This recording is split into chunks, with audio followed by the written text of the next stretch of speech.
welcome to the show, where we share the stories of the many who intersect with our healthcare system but are rarely heard from. My name is Kevin Poe, founder and editor of Kevin MD. Today in the show, we have Annie Nawab. She's a pulmonary critical care physician, and she wrote the Kevin MD article, Beyond the Medical Lessons Learned from COVID. Annie, welcome to the show. Thank you so much, Kevin, for having me here. It's my honor to be here. So we'll get into your article in a little bit, but first off, can you share your story and your journey to where you are today? Yes, absolutely. I'm a pulmonologist, intensivist, and sleep medicine specialist by training.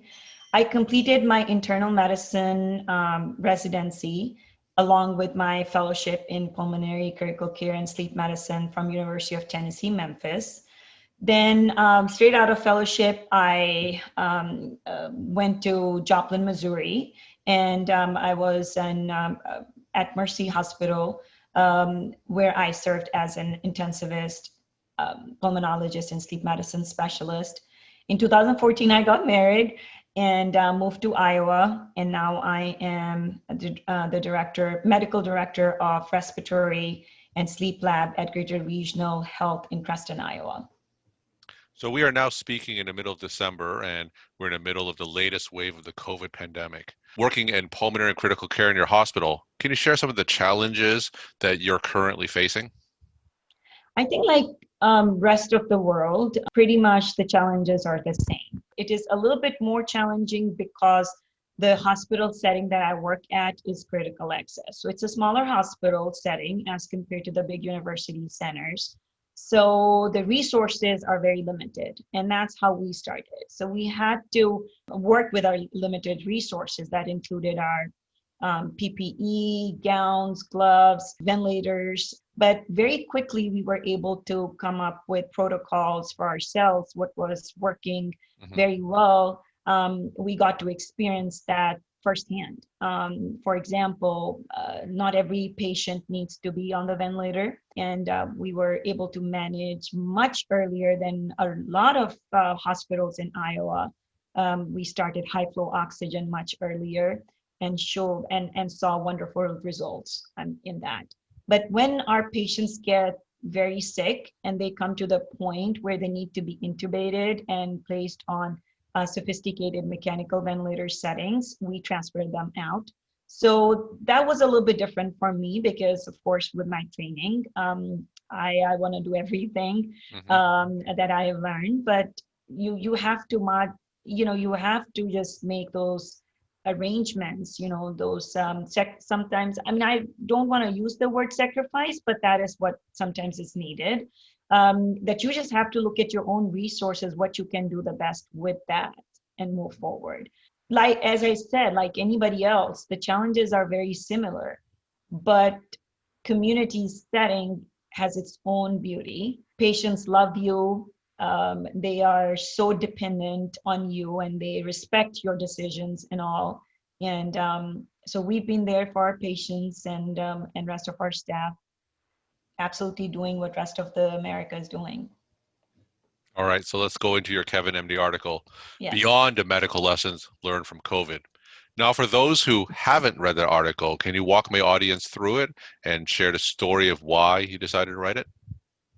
Yes, absolutely. So I think when this pandemic started, like anybody else, I was also surrounded by uncertainty. There was a lot of things that all of a sudden this virus, which initially we were thinking from a common cold family of viruses, it's going to be just like a regular flu-like illness that we will be dealing with. But very quickly we realized, no, this is not what's going on. What happened in China, what was happening in Washington State and all that. I mean, things were just like going crazy.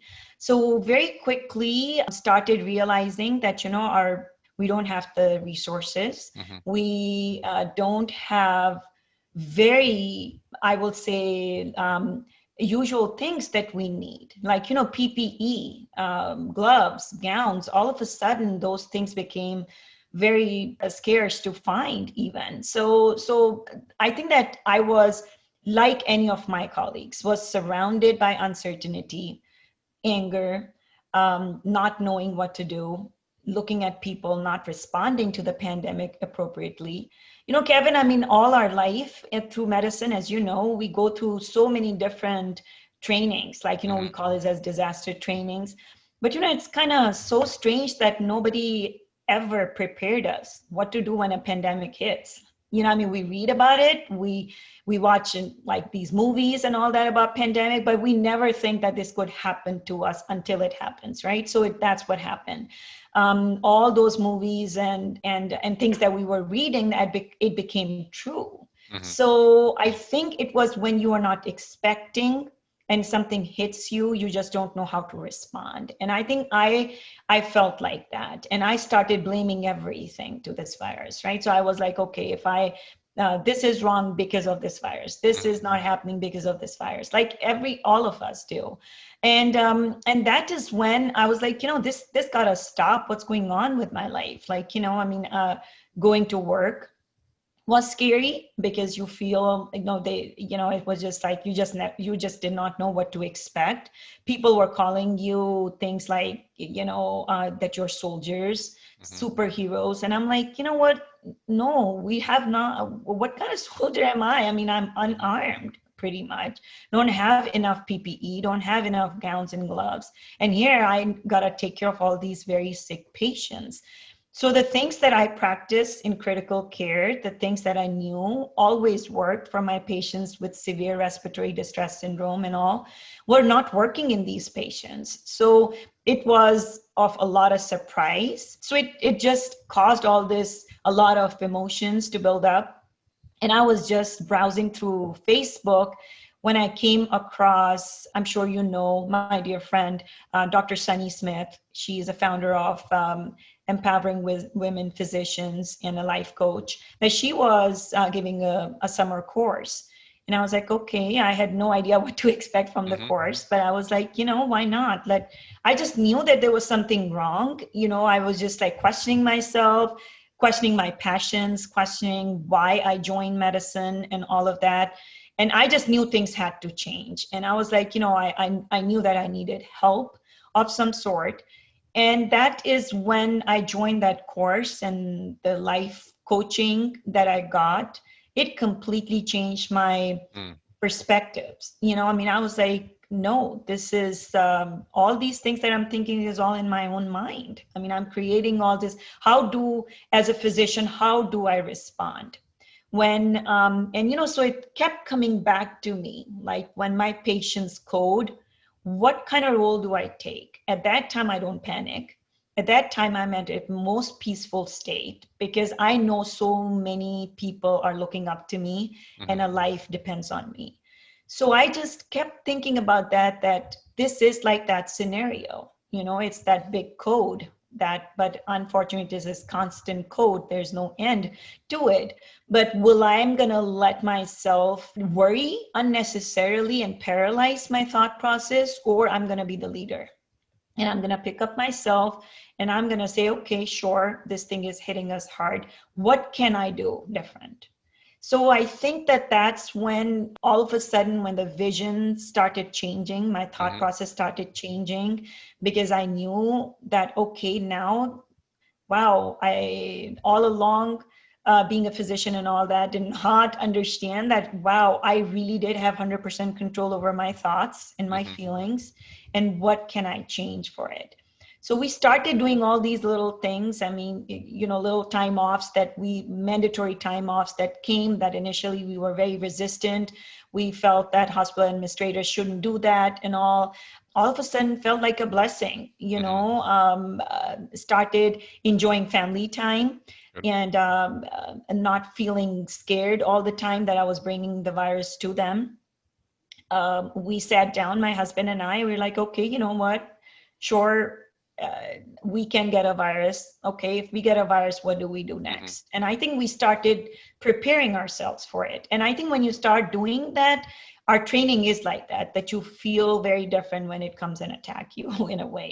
So I think that's when I felt like, I need to share this with my colleagues. I just need to pick up that pen and paper, and I just need to write it down.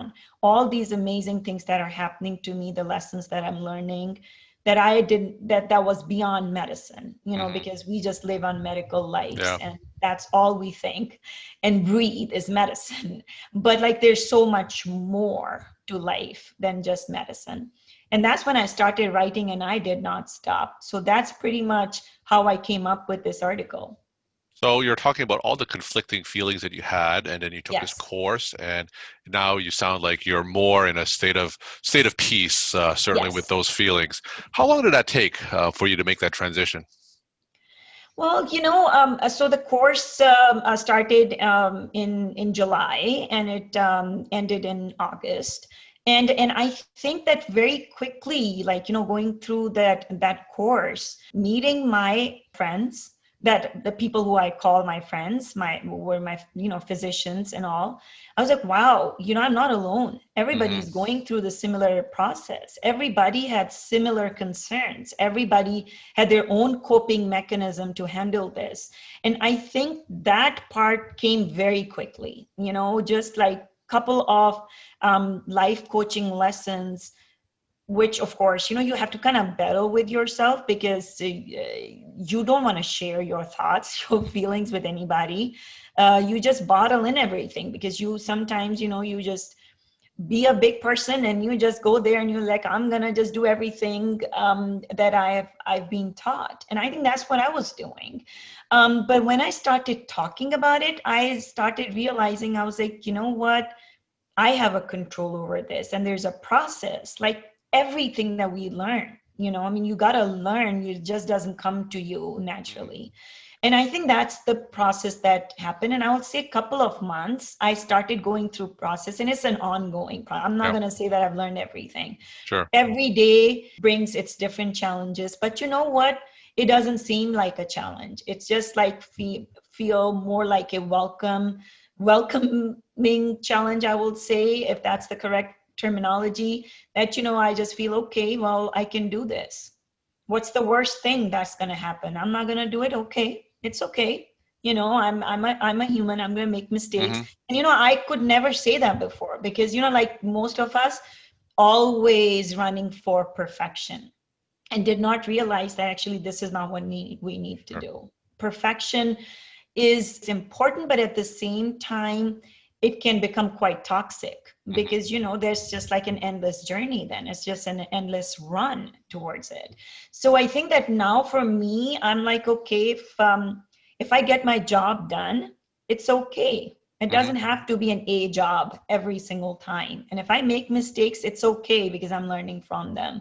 And I think that was very difficult for me initially to accept. So it's a still ongoing process. That's what has created a lot of passion for something that I knew existed, but never knew it could be this powerful. And that is life coaching, peer physician coaching. And I'm a life coach myself now. I have also completed my training in physician peer coaching. I just want to help my own friends. All of us are in this together. We work so hard. We feel underappreciated so much. We feel the burnout all the time. I went through everything, Hmm. all of those things that so many of your other friends and colleagues have shared, that the burnout is the real thing.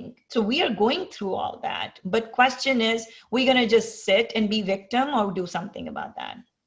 And I think that's the journey I want to take my colleagues on. That, like, let's have a better plan.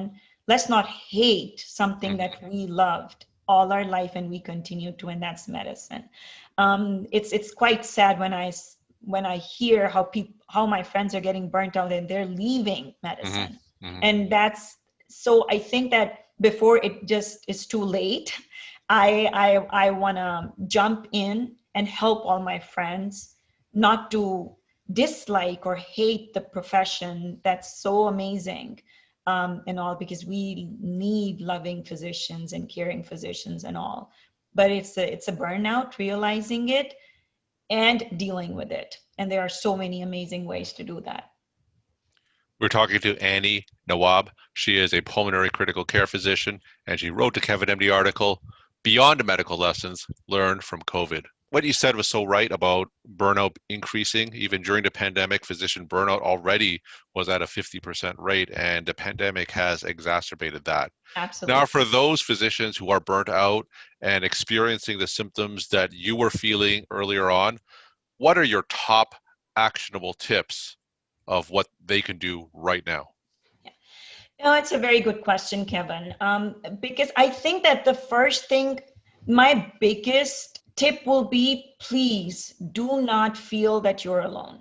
Mhm. Okay, I think that's just that 1 second or split of a second when I realized that I was surrounded by physicians during this course who were facing and feeling same feelings. Okay, so what this means is we are all human beings, so once we realize that, then that we know that we're going to make mistakes. We know as long as we're learning from them, they are not then quote unquote mistakes. Mhm. So I think the most important thing is when you recognize, we are so intelligent. We can, in a split of a second, look at the patient and know there's something wrong happening. So do the same analysis on yourself, right? So just if something is not clicking, if you think that there's something wrong, recognize it and ask for help. And it is amazing how many different ways are available. You can do it yourself just by recognizing the thought process. Mhm. Just look at your thoughts and see, are these really serving me good? Or are they just making me insane and crazy?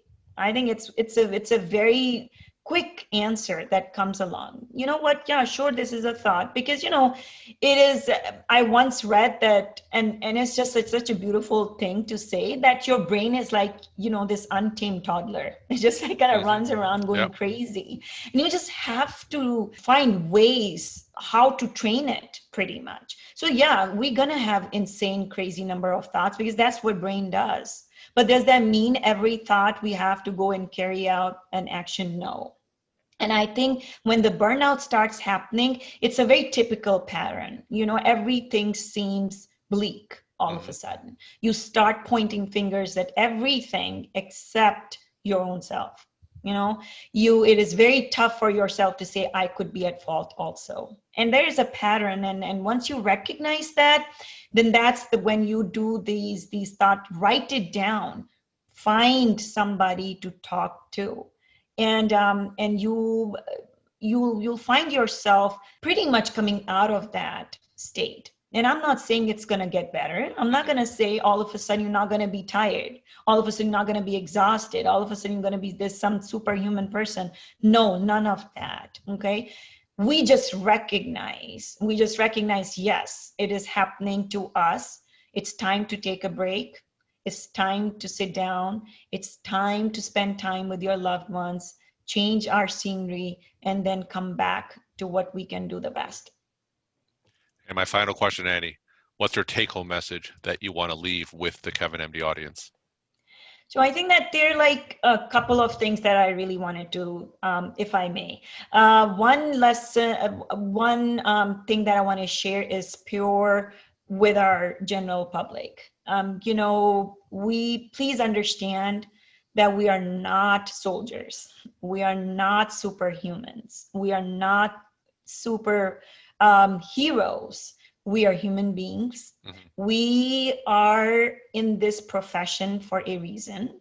We are here to treat, to save lives with compassion. And to be called, labeled these things puts unnecessary stress that is not needed, because we are all human beings. We're going to make mistakes. We also have families. And I think that all of us need to do our part, because, Kevin, all of us, I will say majority of us know that this profession, this noble profession, is our calling. We are here for a reason. And we're going to continue to provide the best care because this is the oath we took to provide the best care, save lives, and do no harm. This is the oath that all of us took. However, having said that, all of us, all of the other people need to also realize their role. So we need your help. We need your help to wear mask, Mhm. social distance. Please not be in those gatherings, smaller gatherings where you're going to cause this virus to keep going crazy. It's telling us something. It's teaching us something that sometimes it's okay to be away from each other. It's okay to maintain distance and still love. And I think that is what we need to do. If we all do our part, we can do so much, we can make such a huge difference. And I think lastly, this is pure for my physician friends and all the healthcare workers. You're all amazing, wonderful, and worthy. You know, all these tough times may knock us down, but they cannot knock us out. You know, our unity is what Mhm. makes us amazing.